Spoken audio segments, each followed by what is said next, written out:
June 6, 1944, Normandy, France.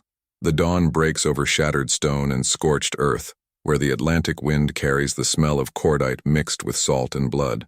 In the village of Sainte-Mère-Église, behind walls pockmarked by machine gun fire, a different kind of war begins.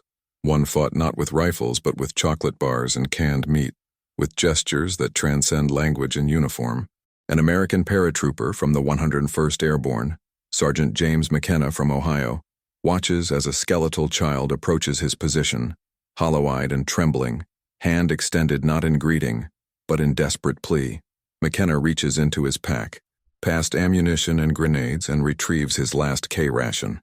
What follows is not recorded in official after-action reports, not marked on tactical maps, not celebrated in medal citations, yet it represents a truth more profound than any military victory, that in the calculus of war, humanity persists in the smallest gestures, and empires rise or fall not merely on firepower but on the character revealed when soldiers meet the broken civilians they came to liberate. The liberation of France in 1944 was not the clean, triumphant affair depicted in newsreels and propaganda posters. 4 years of Nazi occupation had transformed the French countryside into a landscape of deprivation and trauma.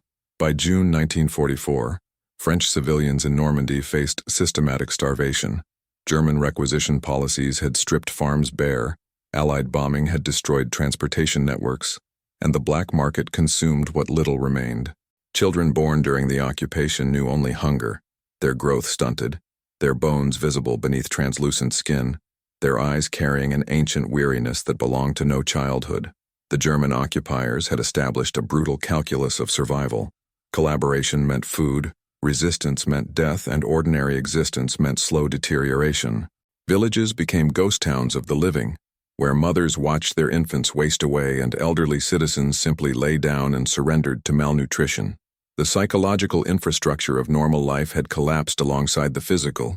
Schools closed, hospitals emptied of supplies, churches became warehouses for German materiel. The American soldiers who landed on Omaha and Utah beaches carried with them not just weapons and tactical doctrine, but an abundance that seemed almost obscene against the backdrop of French suffering. Each American soldier received daily rations that exceeded the weekly allowance of most French families. K rations contained crackers, canned meat, chocolate, cigarettes, coffee, and sugar, luxuries that had disappeared from French tables years ago. C rations offered canned stews, biscuits, and desserts. D rations consisted of pure chocolate bars designed for emergency sustenance. The average GI carried between 3,000 and 4,000 calories per day in his pack, while French civilians survived on 1 to 200 calories or less, much of it from turnips and acorn flour. This material disparity created an immediate moral confrontation. American soldiers, many themselves from Depression-era poverty in rural Kentucky or urban Detroit, suddenly found themselves wealthy beyond imagination in the eyes of starving Europeans. The doctrine was clear. Rations were military property essential for combat effectiveness, not to be distributed to civilians. But doctrine confronts conscience at the level of individual decision, and in those moments in villages still smoking from bombardment, young Americans faced a choice that would define them. The first encounters shattered American expectations completely. Soldiers who had trained for combat against a militarized enemy found themselves facing a different kind of battlefield, one populated by skeletal grandmothers clutching empty baskets, by fathers whose shame at their inability to provide showed in downcast eyes, by mothers who thrust their children forward with desperate urgency. Private Robert Chen from San Francisco wrote in his diary, "We expected cheering crowds. Instead, we found walking corpses who looked at our rations like we were carrying the crown jewels." The cognitive dissonance was profound. American propaganda had emphasized French weakness, French collaboration, French failure to resist effectively. Yet here was a population that had endured 4 years of calculated brutality, with a dignity that humbled even hardened soldiers. The children especially created moral earthquakes in young American hearts. These were not abstract victims in newsreels, but specific human beings. A girl of perhaps 8 with blonde hair matted with dirt, clutching a doll made from rags. A boy no older than 10 with the face of an old man, wearing shoes made from cardboard and wire. Infants who no longer cried because crying required energy they did not possess. Sergeant McKenna's decision to share his ration was not unique. It was replicated thousands of times across Normandy in those first weeks. But each instance required a personal rebellion against orders, a choice to value immediate human compassion over military discipline. The Army had reasons for its policies: disease control, supply chain integrity, force readiness. Yet these considerations evaporated when confronted with actual starvation. McKenna watched the child, later identified as Marie-Claire Dubois, age 7, tear into the K-ration with animal desperation, cramming crackers into her mouth so fast she choked, then weeping as she ate, tears mixing with crumbs on her dirt-streaked face. Other children appeared from ruins, materializing like ghosts. McKenna's squad watched, then one by one, reached into their packs. Corporal James Washington from Alabama, Private Giuseppe Marino from New York, Private Sam Goldstein from Chicago, men from utterly different Americas, united in a simple recognition that no military objective justified letting children starve when they possessed abundance. The French civilians who witnessed these gestures, mothers, elderly men, teenagers who had forgotten how to be young, wept openly, not just from relief, but from the shock of encountering mercy after years of cruelty. Within 72 hours, the spontaneous generosity had become a crisis for military command. Reports flooded headquarters, entire platoons distributing rations, soldiers going hungry to feed civilians, supply chains disrupted by unauthorized distributions. Major General Maxwell Taylor, commanding the 101st Airborne, faced an impossible dilemma. The regulations were clear and sensible. An army that feeds civilians cannot feed itself, and a hungry army cannot fight. Yet Taylor, walking through liberated villages, saw what his men saw. The cost of strict enforcement would be measured in French children dying within sight of American abundance, and the moral injury to his troops would be catastrophic. The French civilian authorities newly emerging from underground resistance networks added desperate pressure. Mayor Antoine Rousseau of Sainte-Mère-Église, whose own grandchildren had survived on grass soup and hidden potato stores, pleaded with American commanders. "Your men are giving us more than food. They are giving us back our humanity. Do not stop them." The tension between military necessity and human decency reached breaking points daily. Some officers threatened court-martial for unauthorized distributions. Others quietly looked away. The inconsistency created confusion and resentment among troops who could not understand why feeding starving children could be considered a military offense. The unexpected consequence was strategic, as much as moral. French civilians who received American rations became the most effective intelligence network the Allies possessed. Children who had been fed returned with their parents, bringing maps of German positions, warnings about minefields, locations of ammunition dumps. An elderly woman in quarantine, given a chocolate bar by Private Thomas O'Brien from Boston, led an entire company around a heavily fortified German strongpoint, saving dozens of American lives. Resistance fighters who had maintained skeptical distance from the Allies became enthusiastic collaborators after witnessing American soldiers voluntarily enduring hunger to share with French families. The military value of civilian goodwill became undeniable.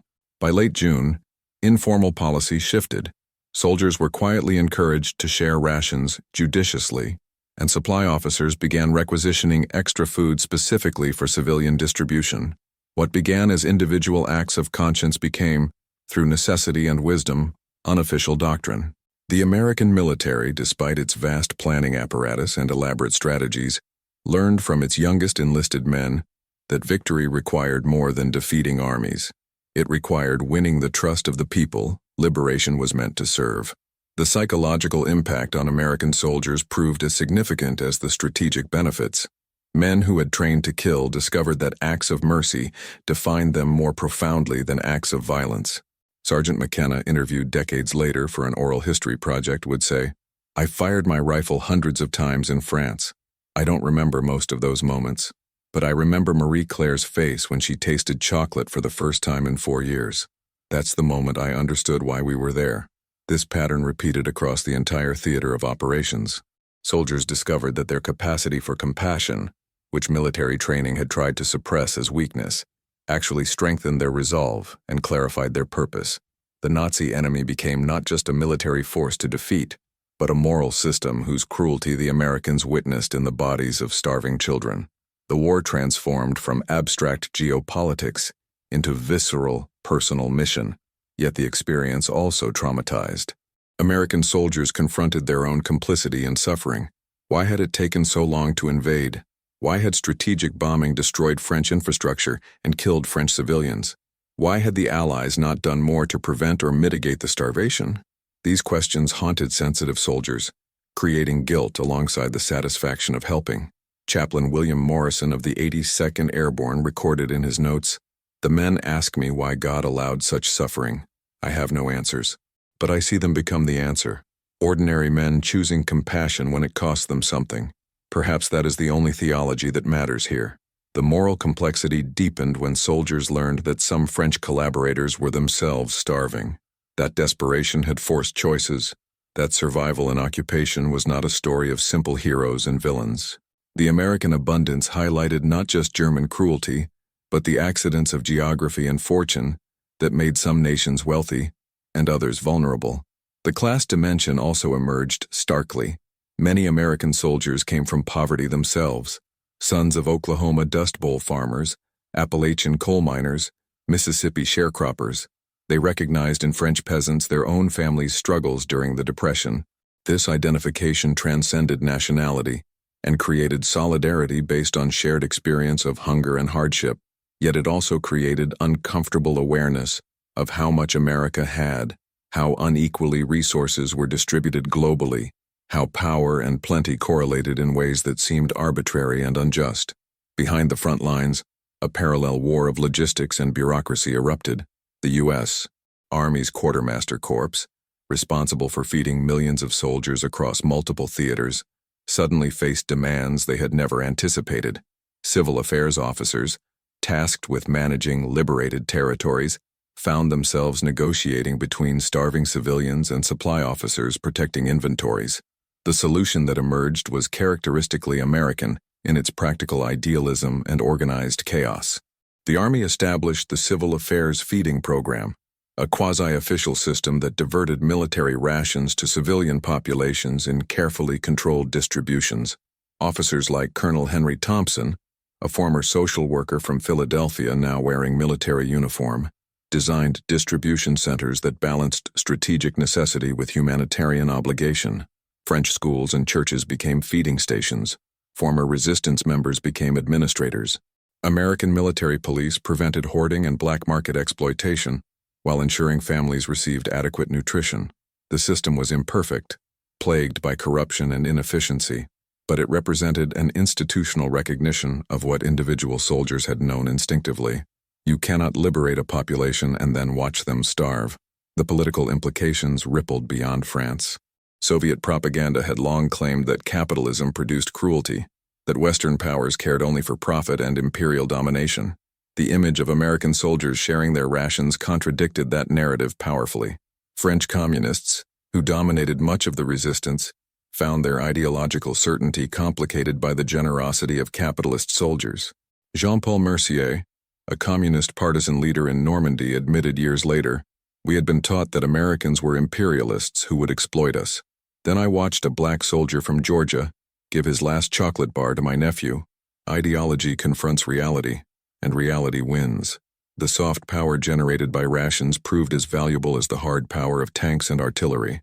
French civilians who experienced American generosity became advocates for the Atlantic Alliance, supporting Marshall Plan reconstruction, NATO membership, and decades of cooperation. The chocolate bars distributed in June 1944 earned political dividends that lasted generations. The contrast with Soviet liberation in Eastern Europe became stark. While American soldiers shared rations, Soviet troops requisitioned food from already starving populations. While American military police prevented looting, Soviet soldiers engaged in systematic plunder. The moral distinction between liberations profoundly shaped post-war geopolitics, influencing which populations trusted which superpower, which political systems gained legitimacy, which alliance structures endured. An act as simple as sharing food became a weapon in the ideological warfare that would define the second half of the 20th century. Individual stories accumulated into collective memory. In the village of Sainte-Marie-du-Mont, Private Daniel Kowalski from Detroit befriended a 12-year-old French boy named Philippe Beaumont. whose father had been executed by the Gestapo for resistance activities. Kowalski, who had lost his own father to a factory accident in 1938, recognized in Philippe a shared orphanhood. Over 3 weeks as the 4th Infantry Division held the village before advancing, Kowalski ensured Philippe and his mother received regular rations. He taught Philippe English, basic mechanics, how to throw a baseball. When Kowalski's unit received orders to advance toward Cherbourg, the separation devastated both. Kowalski left Philippe his dog tags and a promise to return. He was killed 2 days later, clearing a German bunker near Valognes. Philippe learned of his death from a chaplain who delivered Kowalski's final letter. That letter, preserved in a French museum today, contained no heroic rhetoric, only simple instructions. Stay strong, take care of your mother, make something of yourself, prove that this war meant something. Philippe Beaumont later became a teacher, named his son Daniel, and spent his life promoting Franco-American friendship, telling Kowalski's story to thousands of students. One act of kindness, multiplied by the life it shaped, echoed across decades. Similar stories proliferated. Sergeant William Hayes from Montana adopted an entire French orphanage, organizing his entire company to donate rations and clothing. Lieutenant Sarah Weinstein, an Army nurse from Brooklyn, used her own money to purchase milk powder and medicine for French infants, saving dozens of lives. Captain Robert Lee Johnson from Virginia, descendant of Confederate soldiers, found his inherited racial prejudices shattered when he witnessed French families, regardless of color, united in suffering and resistance. Johnson's letters home reflect a profound transformation. I grew up believing some people were inferior. Then I saw what hunger does. It doesn't discriminate. And I saw what courage looks like. French women protecting Jewish neighbors at risk of death. I was wrong about everything I thought I knew. These individual transformations, repeated thousands of times across the liberation, represented a moral education that many soldiers valued more than any formal schooling. They returned to America changed, carrying memories that would influence their parenting, their politics, their understanding of humanity. The rations they shared nourished not just French bodies, but American souls. By August 1944, the liberation advanced beyond Normandy toward Paris, and with it, the crisis of starvation intensified. Cities held larger populations in more desperate conditions. Paris, liberated on August 25th, contained 2 million residents who had survived 4 years of occupation on increasingly meager rations. The German retreat included deliberate destruction of food supplies and infrastructure, a final cruelty intended to burden the liberators. The American 4th Infantry Division and French 2nd Armored Division entered Paris to scenes of jubilation mixed with profound need. The French government in exile, under Charles de Gaulle, possessed authority, but no resources. American commanders faced immediate pressure to feed an entire capital city. The solution required unprecedented coordination.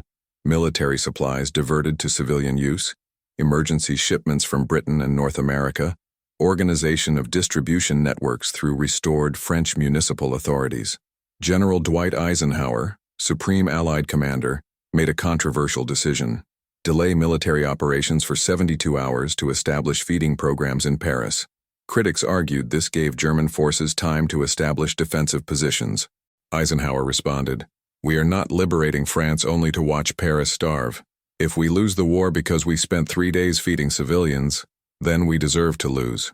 The Paris feeding operation showcased American logistical capability at its most impressive. Within 48 hours, supply convoys delivered 10,000 tons of food to distribution centers across the city. American soldiers, working alongside French volunteers, established feeding stations in every arrondissement. The scenes were chaotic but ultimately successful. Orderly lines of civilians receiving bread, canned goods, milk powder, coffee. For Parisians who had eaten only black bread and rutabagas for months, the American rations seemed miraculous. But more than physical sustenance, the operation demonstrated political commitment. De Gaulle, initially suspicious of American intentions in France, recognized the strategic generosity and forged deeper alliance. The French Communist Party, which controlled significant resistance networks and planned to challenge de Gaulle's government, found their revolutionary momentum blunted by American abundance. Citizens who might have supported radical transformation instead supported reconstruction and cooperation with the Allies. The Cold War's battle for France was won partly in August 1944, through feeding stations and shared rations. Soviet propaganda struggled to compete with the tangible evidence of American generosity. Decades later, historians would debate whether the Marshall Plan or military victory mattered more to post-war outcomes. Many concluded that both were essential, but the Marshall Plan succeeded partly because individual soldiers had already established trust through shared chocolate bars and canned meat. The converging narratives of military advance and humanitarian response created unexpected revelations. American intelligence officers analyzing German documents captured in Paris discovered the systematic nature of occupation starvation policies. Nazi administrators had calculated precisely how much food to extract from France to feed Germany, while maintaining French populations at subsistence levels that prevented rebellion but ensured weakness. The cruelty was bureaucratic, planned, efficient, genocide by calorie deficit rather than gas chamber. Reports described scientific starvation, where German nutritionists determined minimum sustenance levels for conquered populations. Children were particularly targeted. Limiting calories during growth years created permanent physical and cognitive damage, ensuring future generations of weakened, compliant subjects. American soldiers who read these reports felt their spontaneous generosity validated and their understanding of the enemy crystallized. This was not war between military forces, but a conflict between fundamentally different conceptions of human value. Simultaneously, unlikely alliances formed. American Jewish soldiers, many from immigrant families, found special motivation in liberating France. Private Jacob Rosenberg from Chicago, whose grandparents had fled European persecution, wrote, "I am feeding French children what my grandparents never received, mercy from strangers." French Jewish families who had survived occupation through the protection of Christian neighbors at enormous risk saw in American Jewish soldiers both rescuers and vindication. The bonds formed transcended religion. French Catholics who had hidden Jewish families during the occupation now received food from Jewish American soldiers, creating relationships of mutual gratitude and respect. These micro-interactions challenged prejudices on all sides. American soldiers from segregated southern towns witnessed integrated French resistance networks, where race mattered less than courage. French civilians who had absorbed years of Nazi racial propaganda encountered American diversity. Black soldiers from Harlem, Mexican-American soldiers from Texas, Asian-American soldiers from California, and recognized propaganda's lies. The Nazi vision of racial hierarchy confronted the messy, generous, diverse reality of American democracy in uniform. The convergence also revealed strategic deception. German intelligence had consistently underestimated American will to fight, believing that wealthy, comfortable Americans would lack commitment when faced with hardship. The sight of American soldiers voluntarily going hungry to feed civilians contradicted German assumptions fundamentally. Wehrmacht commanders, reading reports of American ration sharing, recognized a dangerous truth. This was an enemy motivated not just by orders but by conviction. Soldiers who understood their cause and embraced it personally. Military effectiveness flows partly from morale, and morale flows from meaning. American troops had found meaning in acts of mercy, and that made them formidable. Autumn 1944 brought new challenges as liberation advanced into winter. The infrastructure of France remained devastated. Bridges destroyed, railways bombed, ports unusable. The humanitarian needs intensified as temperatures dropped and the population required not just food but fuel, shelter, medical care. The U.S. Army prepared for winter campaigns while simultaneously managing the welfare of millions of liberated civilians. The tension between military and humanitarian objectives persisted, but patterns established in Normandy now governed operations. Civil affairs detachments became standard in all advancing units. Supply officers routinely calculated civilian needs alongside military requirements. Medical personnel treated French civilians alongside wounded soldiers. What had begun as spontaneous individual generosity had evolved into institutional practice, imperfect, sometimes inadequate, but representing a fundamental commitment that military victory must include humanitarian responsibility. The planning for final victory now incorporated Reconstruction explicitly. General Eisenhower's staff developed occupation policies that prioritized civilian welfare, learning from the mistakes of World War I, when punitive approaches had created resentment and instability. The Marshall Plan, though not formally proposed until 1947, had intellectual origins in the lessons learned from feeding French civilians in 1944. American planners recognized that military victory meant nothing if peace collapsed into chaos and starvation. The investment in European recovery began not in Washington conference rooms, but in Norman villages where sergeants shared rations with hungry children. Those sergeants taught their generals what strategic vision required.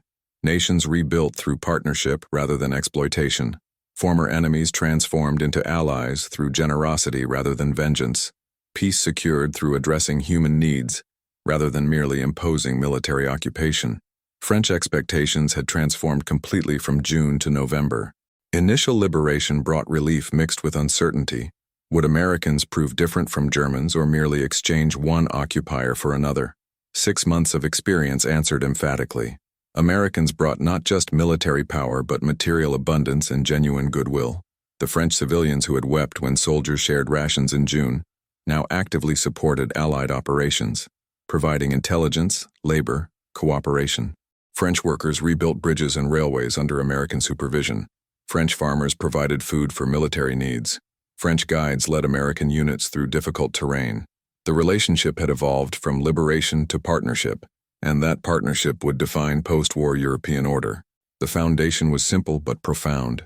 Trust earned through thousands of small acts of decency, through chocolate bars given to children, through soldiers who chose hunger over letting civilians starve. Geopolitics operates at grand scales, but it is built from individual choices to help rather than harm. Winter, 1944-45, brought the final great test of American commitment to humanitarian principles alongside military objectives. The Battle of the Bulge in December 1944 required every available resource for combat operations. German forces, in their last major offensive, created chaos in Belgium and Luxembourg, threatening to split Allied armies and capture vital supply depots.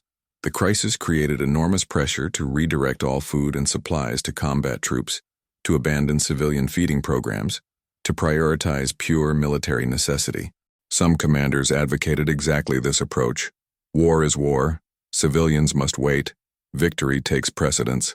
But other voices, including many frontline officers who had witnessed the power of humanitarian action, argued differently. Lieutenant Colonel James Carter, who had overseen feeding programs in Normandy, made the case bluntly to his superiors.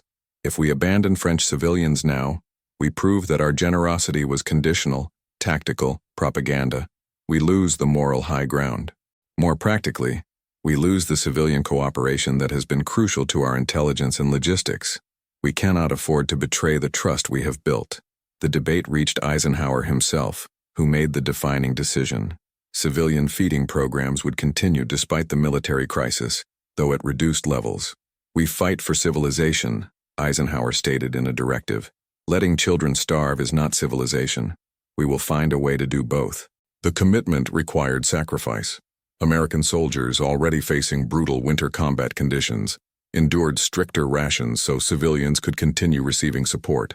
Supply officers performed logistical miracles, maintaining both military effectiveness and humanitarian programs through careful planning and ruthless efficiency. French civilians, aware of the military crisis, reciprocated with increased support. Women worked in field hospitals, men labored in supply depots. Entire communities organized to support Allied troops. The partnership that had developed through shared rations now manifested in shared struggle. French civilians saved American lives through warning of German movements, providing shelter to stranded soldiers, caring for wounded troops. The investment in humanitarian action paid strategic dividends precisely when needed most. German intelligence had calculated that winter hardship would shatter Allied morale and fracture Allied civilian relations. Instead, the bonds forged through months of mutual support strengthened under pressure. The Battle of the Bulge ended in Allied victory partly because of superior firepower and tactics, but also because American forces operated in populations that actively supported them, that viewed American soldiers as liberators worth protecting rather than occupiers to resist. By March 1945, as Allied armies crossed the Rhine into Germany itself, the meaning of the ration sharing in France became fully clear. American soldiers entering Germany encountered civilian populations that had been fed Nazi propaganda about American barbarism, about the cruelty liberated peoples would face. German civilians expected looting, rape, murder, The treatment Wehrmacht soldiers had inflicted on Soviet civilians was projected onto American intentions. Instead, despite justified anger over Nazi crimes, American soldiers largely maintained discipline and even provided humanitarian assistance to German civilians.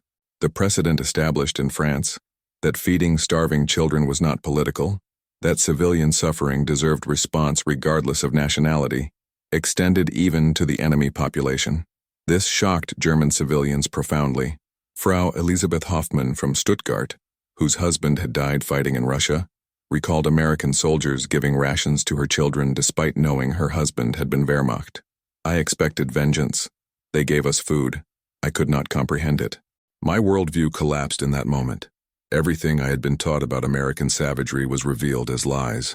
The consistency of American humanitarian response across liberated and occupied territories created powerful political effects. German civilians who received American rations became advocates for democracy and Western alliance, laying groundwork for successful occupation and reconstruction.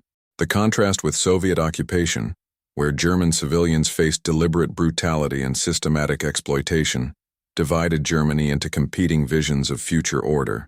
West Germany's eventual integration into NATO and the European community was built partly on material reconstruction through the Marshall Plan, but the psychological foundation began with American soldiers, who shared rations with enemy children because they recognized common humanity, transcended nationality and ideology. The soldiers who had shared their rations in Normandy now witnessed the ultimate vindication of their choices. Private Chen, who had given his chocolate bars to French children in June 1944, wrote in April 1945, "We were told to hate the enemy, but hatred didn't defeat Nazism. Justice did, and mercy did, and showing a different way to live did. Every child we fed was a statement that people matter more than ideology, that we fight not to destroy but to liberate. I came to Europe expecting to be a warrior. I became something better, a human being choosing compassion in a landscape of cruelty." That transformation, repeated across an entire generation of American soldiers, represented a moral achievement as significant as military victory. They had won the war and preserved their souls. They had defeated an evil ideology while refusing to adopt its methods. They had conquered without becoming conquerors. May 8, 1945. Victory in Europe. The war in Europe ends not with singular dramatic battle, but with exhaustion of German capacity to resist. American, British, French, and Soviet forces meet in shattered Berlin. The newsreels show triumphant soldiers, celebrating crowds, flags raised over ruins. But the true climax occurs in quieter moments, in thousands of villages and cities across Europe, where populations liberated by American forces reflect on what liberation meant. In Sainte-Mère-Église, Marie-Claire Dubois, the child who had received Sergeant McKenna's ration 11 months earlier, participates in a celebration. She is stronger now, healthier, attending school again. She carries a small American flag made from scraps of cloth and stands with other children singing songs in broken English taught by American soldiers. When veterans visit decades later, Marie-Claire, now elderly, tells them, "You gave us more than food. You gave us hope that goodness could still exist after years of cruelty. That mattered more than the military victory. That saved not just our bodies, but our capacity to believe in humanity again." The climax is recognition that military power alone never determines history's direction. Ideas matter, values matter, how victors treat the defeated matters. The Nazi ideology failed not just because Allied armies defeated Wehrmacht forces, but because the Nazis' fundamental contempt for human dignity was contradicted by American soldiers who valued even enemy civilians as human beings deserving compassion. The revelation is strategic and moral simultaneously. Generosity is not weakness but strength. Humanitarian action is not distraction from military objectives, but essential to achieving lasting peace. Treating people with decency creates political outcomes that pure force cannot achieve. American soldiers who shared rations had not understood they were conducting strategic information warfare, winning hearts and minds, building foundations for post-war alliance.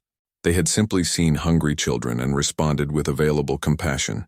Yet that simplicity contained profound wisdom, that doing the right thing for its own sake without calculation of advantage ultimately produces better outcomes than the most sophisticated strategic manipulation.